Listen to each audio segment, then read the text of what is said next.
Olá, sou Giselda Armentano. Minha formação acadêmica foi voltada para letras e artes. E faz muito pouco tempo eu estive aqui nesse canal do escritor e tive um diálogo esclarecedor sobre a vida com o Valdir Colani. Ele percorreu boa parte do mundo e conheceu a América do Norte, a Europa e a África. Durante 8 anos, ele conviveu com povos de diferentes culturas.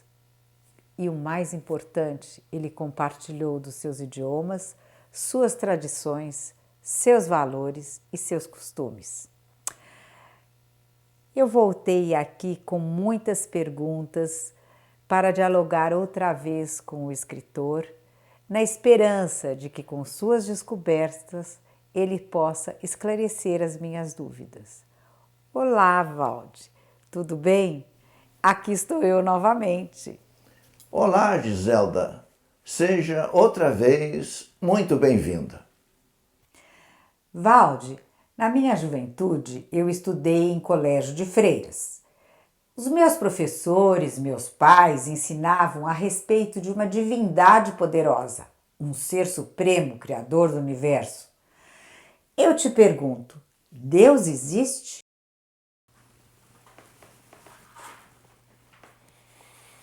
É uma boa pergunta, Giselda.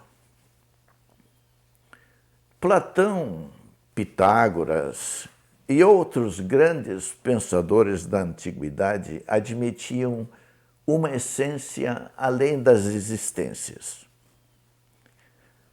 Admitiam uma causa primeira que deu origem a todas as causas que conhecemos. Essa causa primeira recebeu vários nomes. O filósofo grego Aristóteles chamou de ato puro.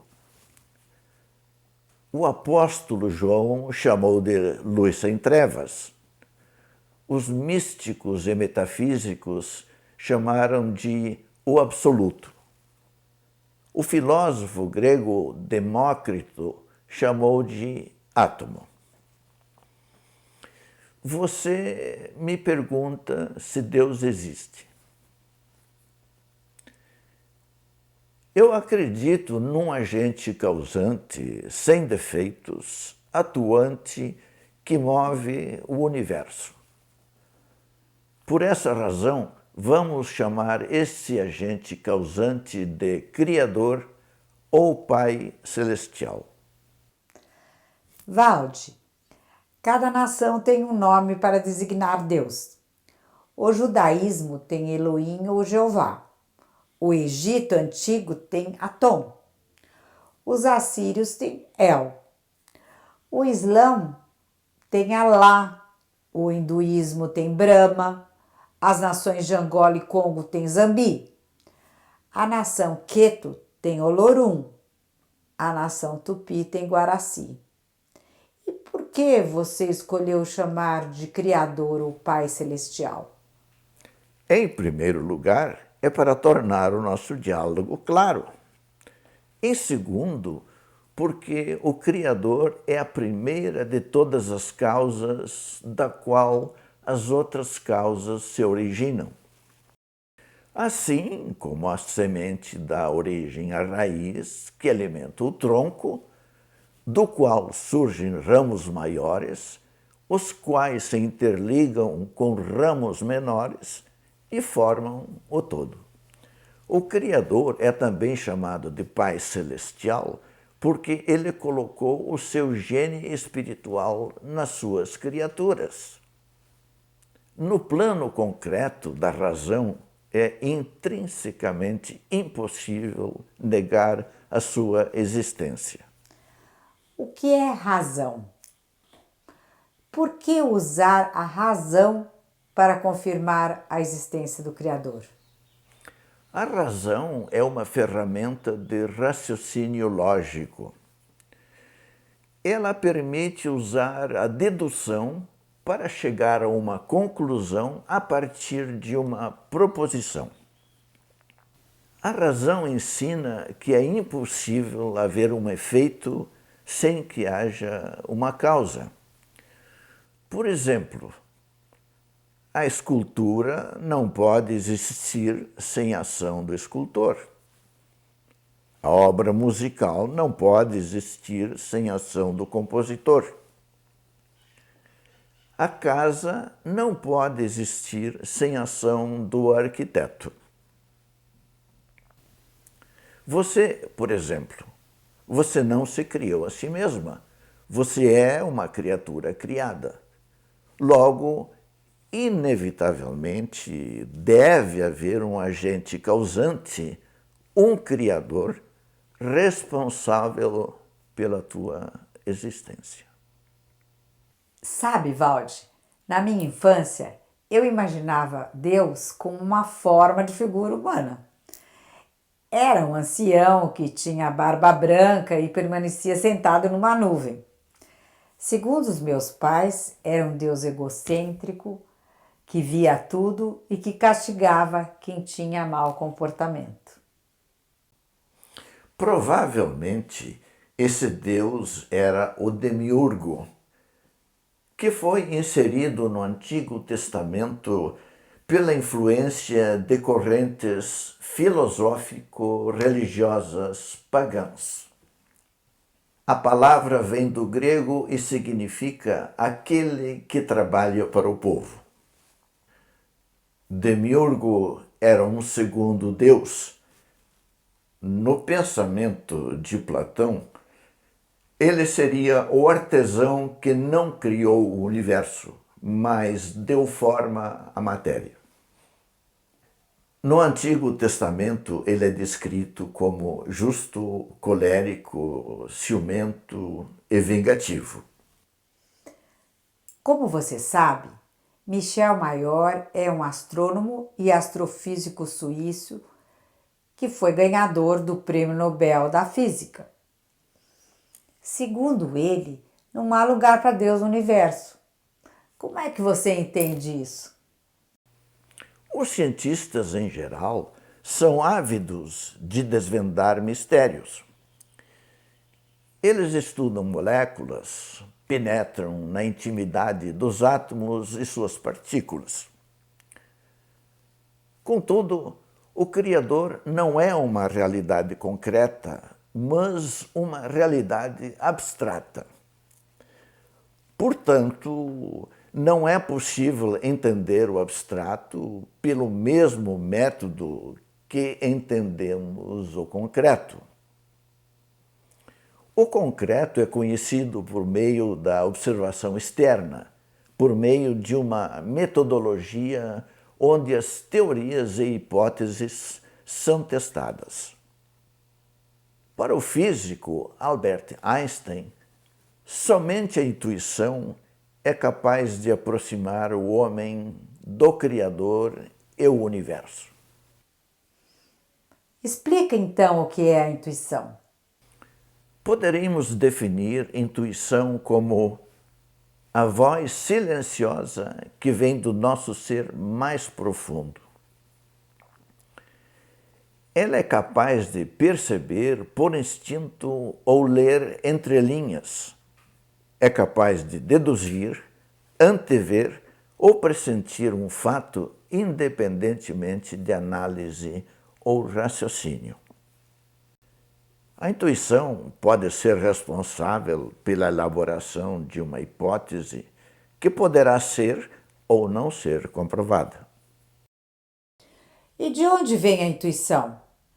E como ela se manifesta? Vamos supor que o nosso cérebro seja uma espécie de aparelho receptor e o universo uma espécie de estação transmissora que emite sem cessar, em várias frequências, energia vibratória de toda espécie. A intuição, então, agiria como uma espécie de antena do nosso eu maior, que recebe sinais do universo no seu íntimo e ajuda a tomar uma decisão que fará alterar o curso da jornada. Valde, Você comparou o universo a uma árvore cheia de ramos menores, interligados por outros ramos maiores, todos oriundos de um tronco que teve origem numa raiz causada por uma semente. Eu te pergunto, qual é a origem do universo? Pesquisadores do Centro de Astrofísica Harvard-Smithsonian, nos Estados Unidos da América, afirmam ter obtido evidência de que o universo surgiu de uma semente de energia 1 bilhão de vezes menor do que o próton. A palavra próton vem do grego e significa primeiro. A primeira e maior das forças é o próton, que é a alma invisível do átomo e, portanto, de todo o universo. Segundo os pesquisadores, essa minúscula semente cósmica permanecia em estado latente, como se estivesse chocando e, em seguida, começou a inchar e, numa ínfima fração de segundo, explodiu. Os prótons e nêutrons se fundiram e atraíram os elétrons, criando assim os átomos. Nuvens de poeira e gás se condensaram, criando os planetas e as estrelas. Sabe, Valde, até hoje ninguém me explicou de modo compreensível como é o Criador. Quais são os seus atributos? Como podemos imaginá-lo? Pesquisei o Criador no dicionário e achei a palavra espírito, definido como substância imaterial, incorpórea, inteligente, consciente de si, onde se situam a vontade, os princípios morais e o processo pensante.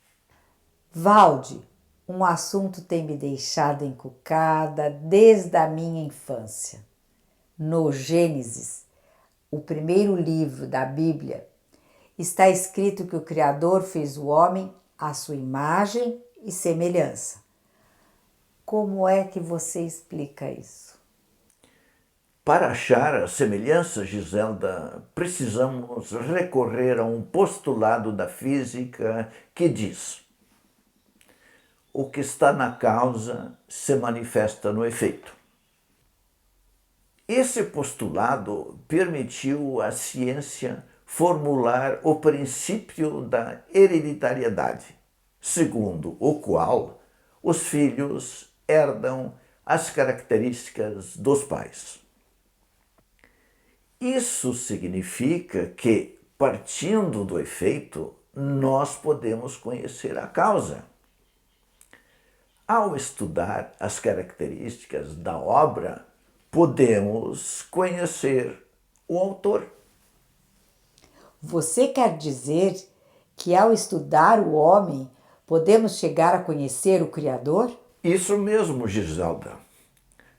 O homem é feito de substância material e corpórea, ao passo que o Criador é descrito como espírito, ou seja, uma substância imaterial e incorpórea.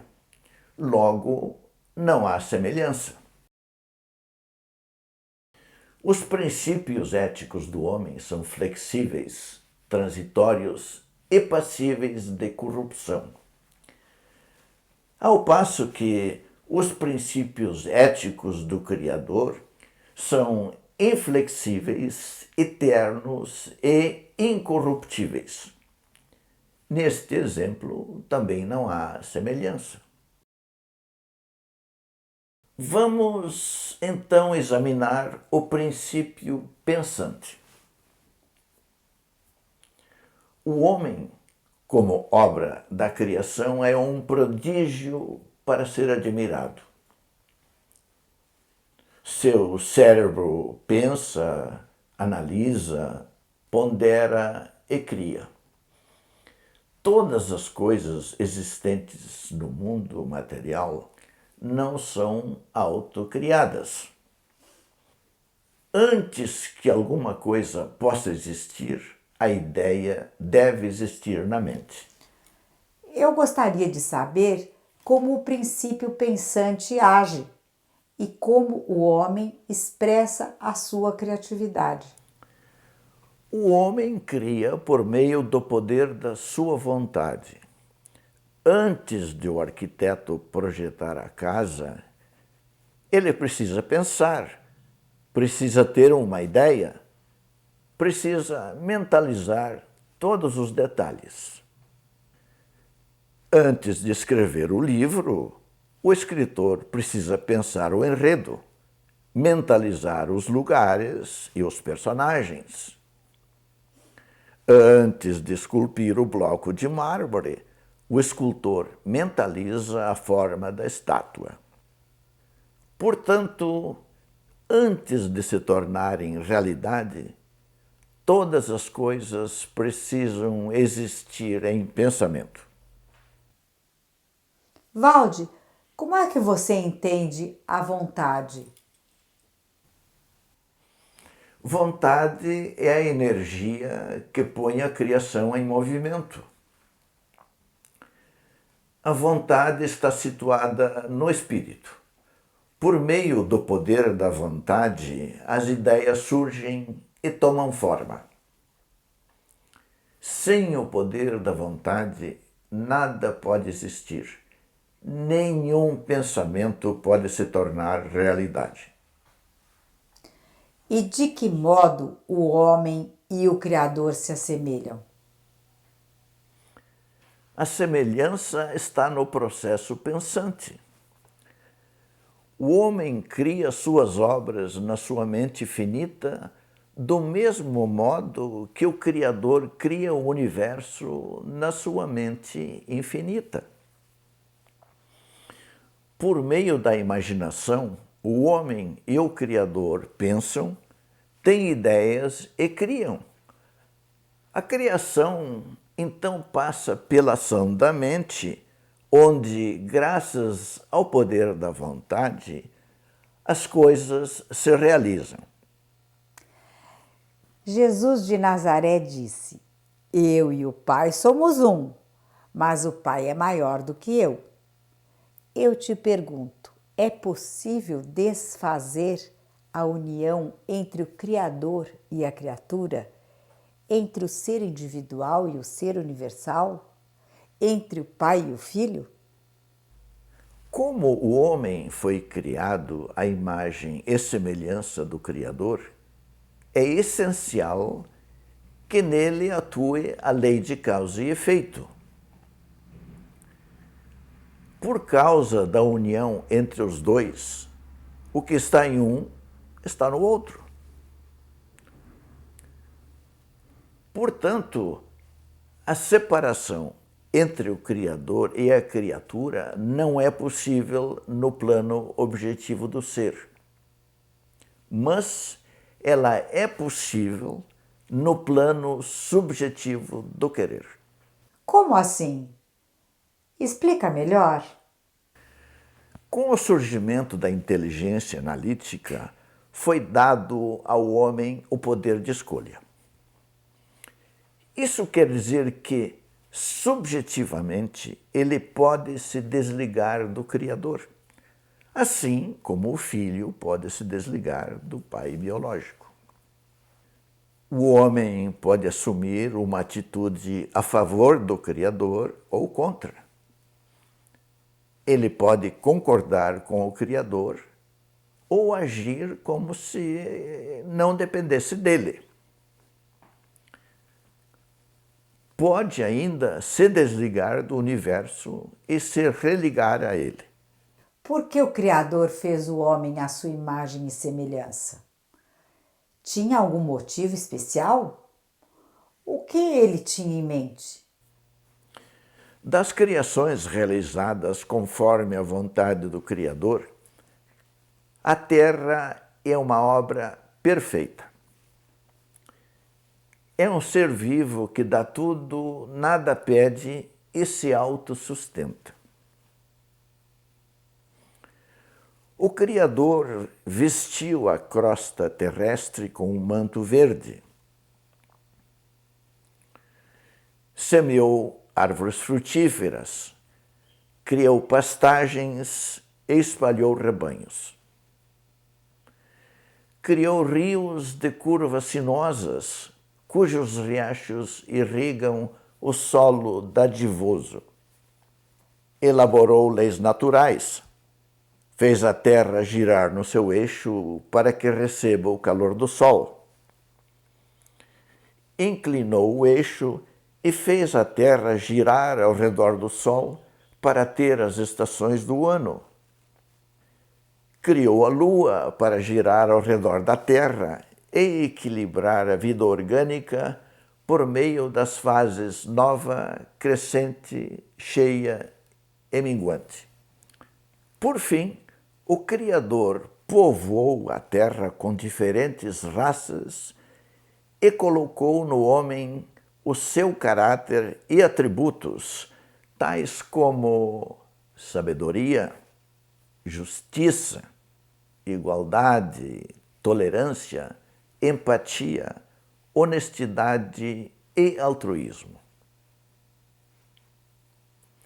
Ao conceder seu caráter e atributos ao homem, a intenção do Criador foi criar um semelhante que pudesse entender o semelhante. Ele quis alguém capaz de admirar a grandeza da sua obra e, assim, lhe conferir o poder de governar a terra como seu representante. Valde, você me deixa cada vez mais curiosa. Se o Criador criou o homem, a mais grandiosa obra da vida orgânica, unindo os reinos mineral, vegetal, animal e espiritual à sua imagem e semelhança, o que é que deu errado? Segundo a teoria da evolução, as espécies sofrem alterações biológicas desde o nascimento. Ao longo do tempo, elas vão passando de estados simples e inferiores para estados complexos e superiores. O homem é o lugar de encontro entre a matéria e o espírito, logo, possui duas naturezas.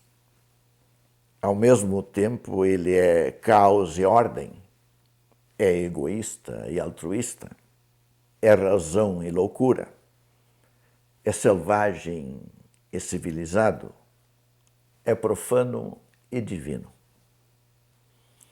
Durante o processo evolutivo, a consciência despertou e surgiu a inteligência. Começou então um novo fenômeno que é o homem-ego, a criatura pensante, consciente e livre. Nesse momento, ele proclamou sua ilusória autonomia do Criador e passou a agir como se nada tivesse com ele. A Bíblia fala sobre a queda do homem. Alguns acreditam que a queda explica a situação atual em que a humanidade se encontra. O que causou a queda? A causa da queda do homem foi sua morte espiritual. Ele colocou sua vontade nas coisas externas e se imaginou na vida terrestre.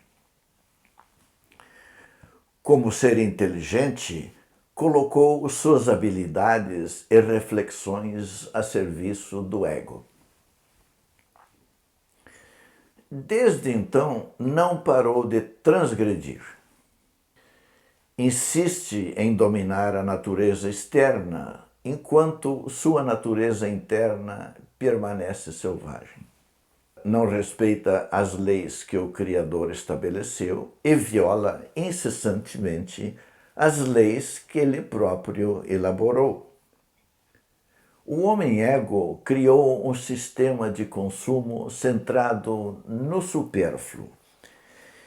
Em vez de assegurar o necessário para todos, o sistema produz injustiças, leva à destruição do solo, da vida nos mares, da cobertura vegetal, do aniquilamento das florestas, do aquecimento global e a destruição de si próprio.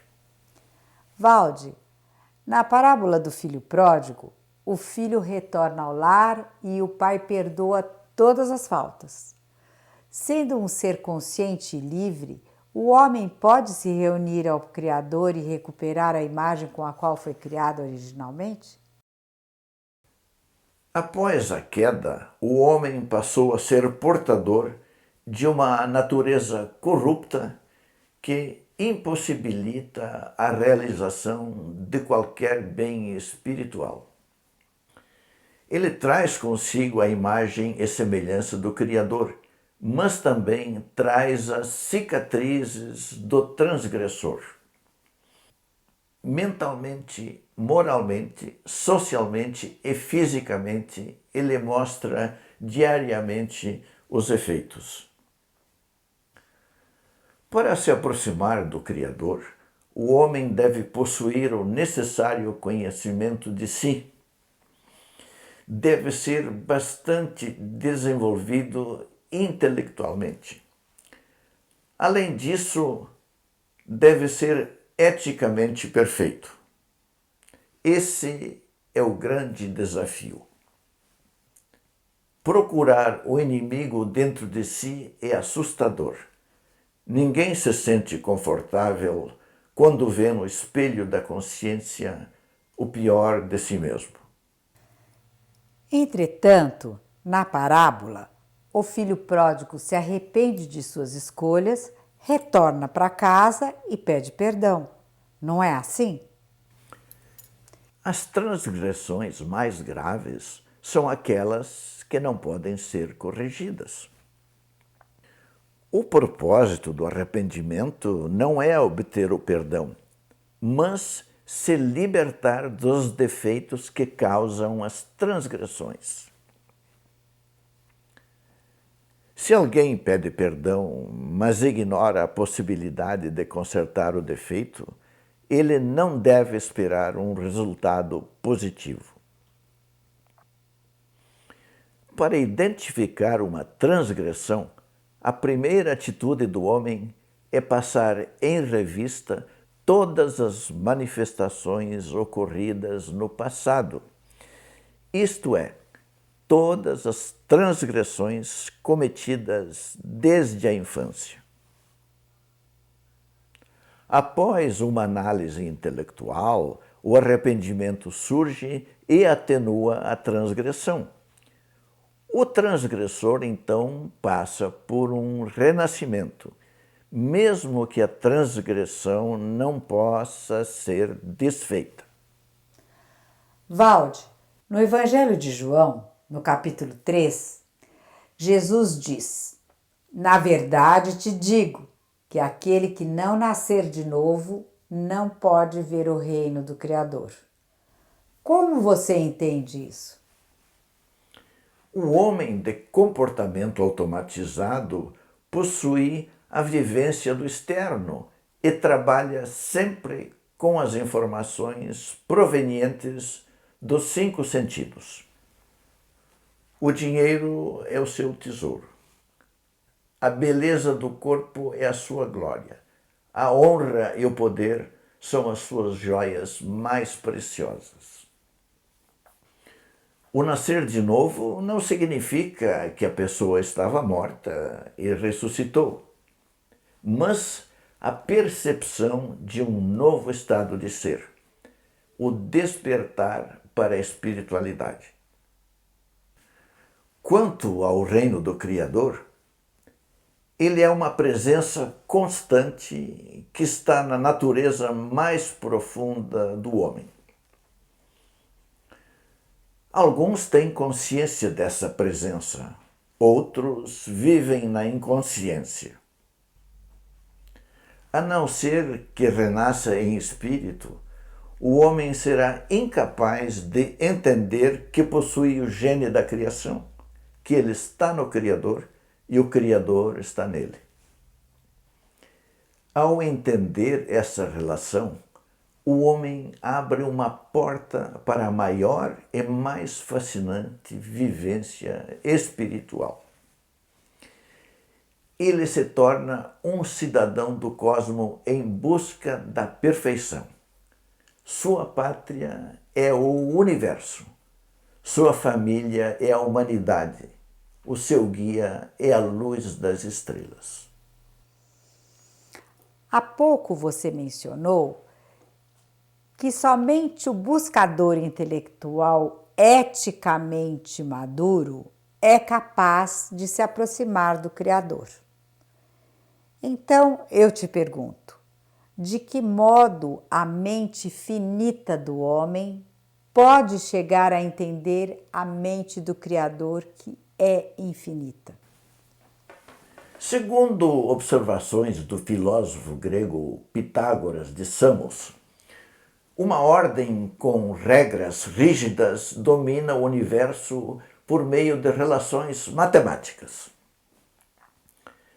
As evidências estariam no dia e noite, no alterar das estações e no movimento circular das estrelas. De origem grega, a palavra matemática vem de matema, que significa captar, aprender, apanhar. Portanto, a matemática não é uma construção mental do homem, mas a captação de leis naturais já existentes. Essa visão iluminou a imaginação de grandes mentes como Albert Einstein e Stephen Hawking, que descreveram a ciência como um esforço para decifrar a mente do Criador e entender as leis que governam suas obras. Sabemos que a evolução espiritual, quando ela ocorre, é lenta e gradual.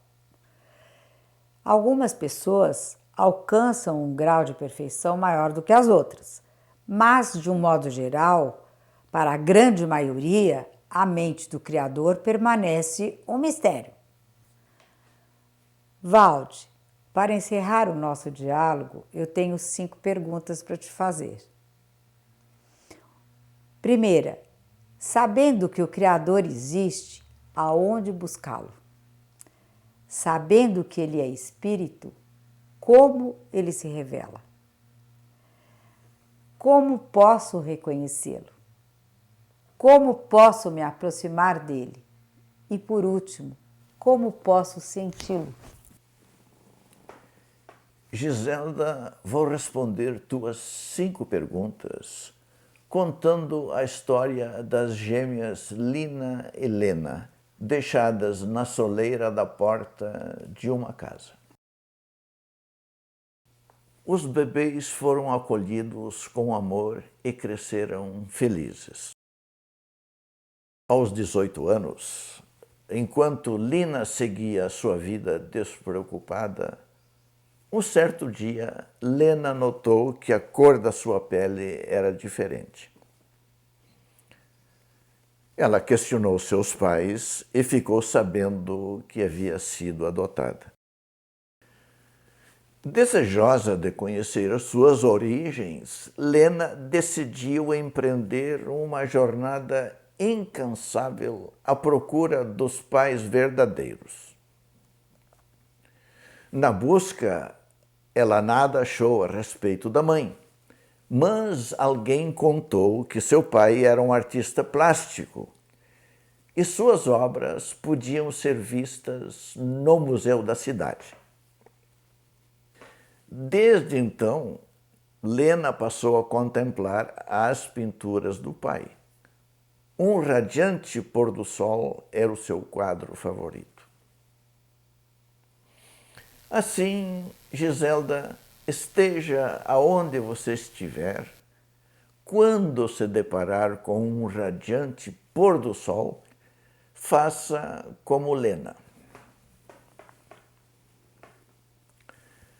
Sussurre para você mesma: o Pai Celestial que me criou fez essa obra.